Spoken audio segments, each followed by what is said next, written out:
नमस्कार, मैं रवीश कुमार। अदानी समूह के शेयरों को आज बजट पर बजने वाली सरकारी तालियां भी नहीं बचा सकी।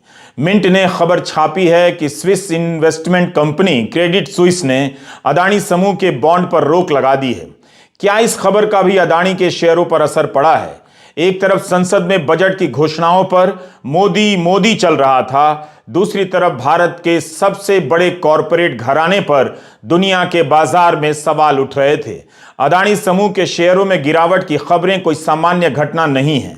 बजट के दिन अदानी समूह के शेयरों के भाव में 8.8 लाख करोड़ की गिरावट आई है। अदानी समूह के साथ साथ भारत की कॉरपोरेट व्यवस्था की साख धूल बनकर उड़ रही है। भारत की जांच एजेंसियों ने कथित फ्रॉड को पकड़ने की हिम्मत दिखाई होती तो भारत के कॉरपोरेट सिस्टम की साख मजबूत होती, लेकिन अमेरिका की एक रिसर्च एजेंसी हिंडनबर्ग की रिपोर्ट के बाद अदानी समूह के शेयरों में गिरावट संभल नहीं रही है। आप ईज ऑफ डूइंग बिजनेस के नाम पर पैन कार्ड को सभी साइट से जोड़कर ताली नहीं बजवा सकते हैं। ये सारे मामूली बदलाव हैं जो समय के साथ होते रहते हैं।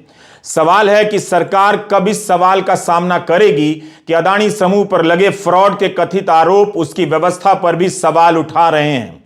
इस समूह के साथ साथ भारत की छवि भी खराब हो रही है।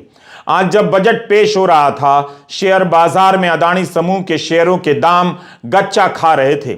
एक रिपोर्ट का असर अब भी कम नहीं हुआ है। जिस तरह से शेयर गिरे हैं, उसे देखते हुए आप कह सकते हैं कि एक रिपोर्ट ने अदानी ग्रुप को उसके शेयरों की कीमतों को बर्बाद कर दिया है।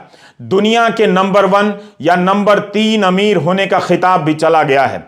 यह कैसा अमृत काल है जिसमें भारत का सबसे बड़ा और मजबूत कॉरपोरेट घराना धाराशायी होता नजर आ रहा है और कोई कुछ कर भी नहीं पा रहा है। क्या फ्रॉड के कथित आरोपों में इतना दम है कि सामने से इसका बचाव सरकार नहीं कर पा रही है? जांच एजेंसियों से लेकर सेबी कहां है जो विपक्ष के नेताओं के मामले में अपने आप काम किया करती थी? अब इन एजेंसियों ने अपने आप काम क्यों नहीं किया है? अदानी ग्रुप के शेयर आज जिस तेजी से गिरे हैं, बाजार में उसकी चर्चा ने बजट की तालियों को धो दिया है। आप देख रहे हैं यूट्यूब पर रवीश कुमार ऑफिशियल। हम यहां जेम्स विल्सन के ट्वीट का जिक्र कर रहे हैं। ट्विटर पर जेम्स विल्सन आंकड़ों की बेहतरीन समझ के लिए जाने जाते हैं। दोपहर 2:25 पर जेम्स विल्सन ने ट्वीट किया कि अदानी एंटरप्राइजेस के शेयरों के दाम में 15% की गिरावट आ गई है। इसके शेयरों ने लोअर सर्किट को छू लिया है।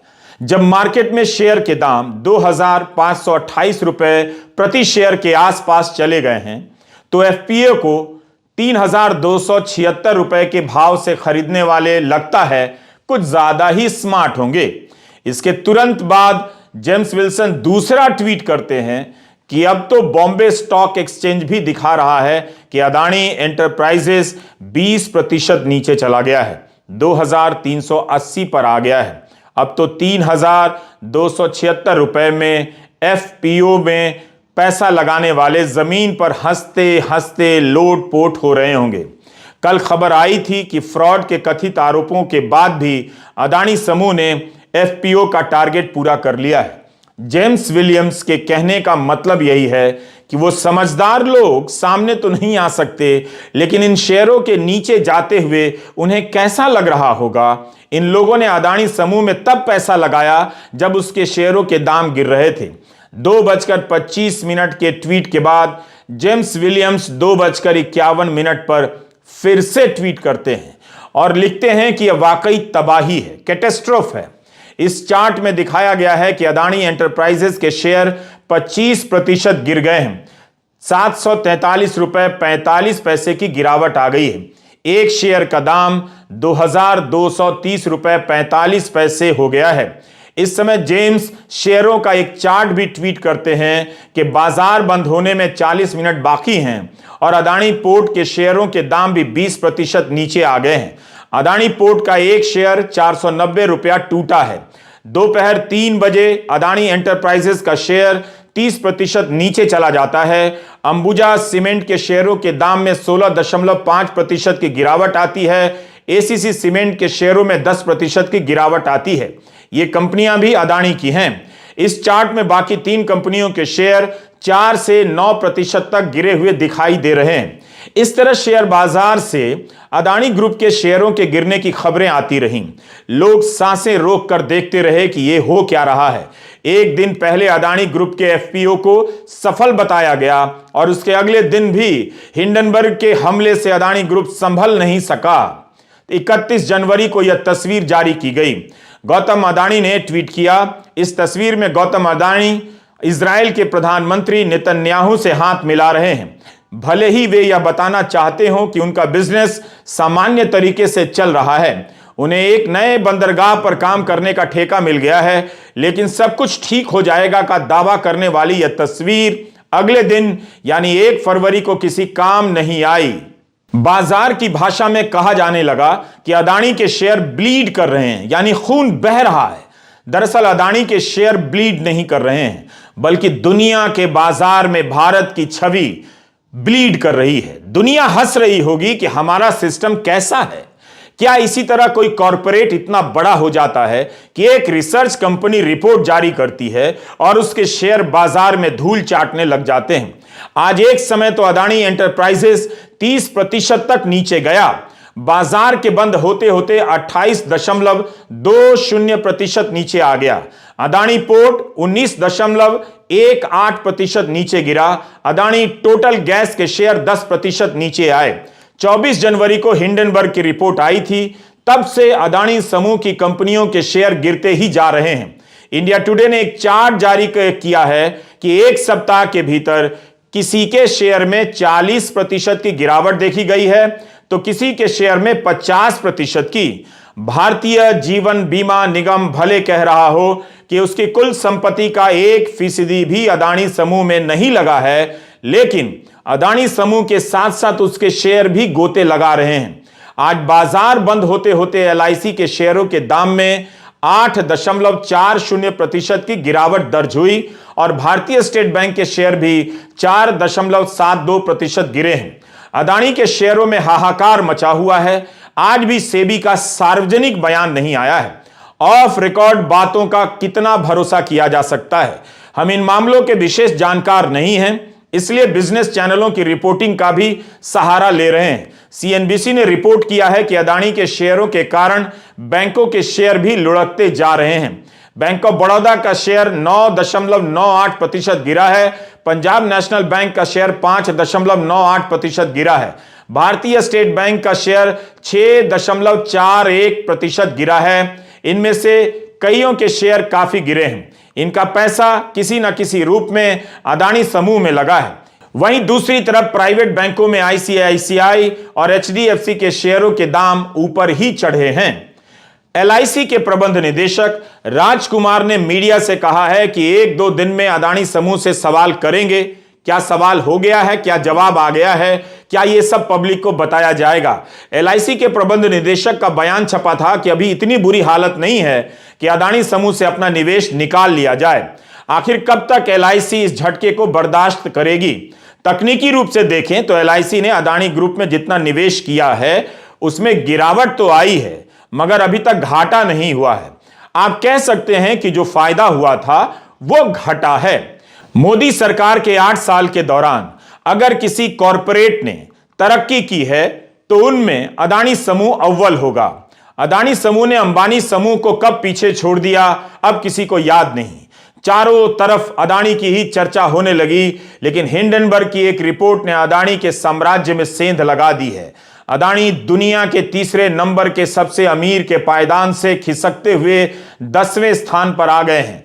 फोर्ब्स की सूची में अंबानी 9वें नंबर पर हैं और अदानी उनसे नीचे 15वें नंबर पर। ब्लूमबर्ग बिलियनेयर इंडेक्स के अनुसार पिछले 1 साल के दौरान अदानी ग्रुप की वैल्यू जितनी बढ़ी थी वो 1 सप्ताह के भीतर भाप बनकर उड़ चुकी है। 44 बिलियन अरब डॉलर उड़ गया है। ब्लूमबर्ग ने लिखा है कि अदानी का साम्राज्य 90 अरब डॉलर का झटका खा चुका है और गिरते गिरते 72 अरब डॉलर पर आ गया है, जबकि अंबानी का साम्राज्य 81 अरब डॉलर का है। केवल जनवरी में अदानी का नेटवर्थ 36 अरब डॉलर कम हुआ है।